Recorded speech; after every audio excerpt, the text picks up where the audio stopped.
কোরআনকে আল্লাহ এই জন্য আমাদেরকে দিয়েছেন যে শুধু সোমা খাবেন আর মাথার উপরে রেখে দেবেন?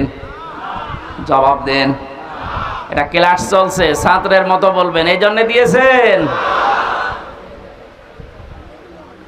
আল্লাহ পাক বলেন হারাজম মিনহু লিতুনযিরা বিহি, এ কোরআন প্রচার করবেন, মানুষের কাছে সতর্ক করবেন এইটা দিয়ে।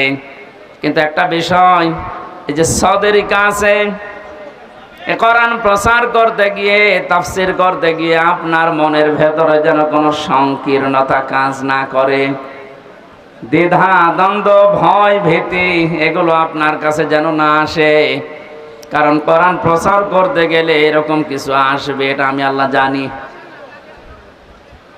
হারাজন শব্দের ব্যাখ্যা পেয়েছি তাফসীরে আমি দুইটা। এক নাম্বার, হে নবী, আপনি যখন কোরআন প্রচারে যাবেন, তাফসীর করে শোনাবেন,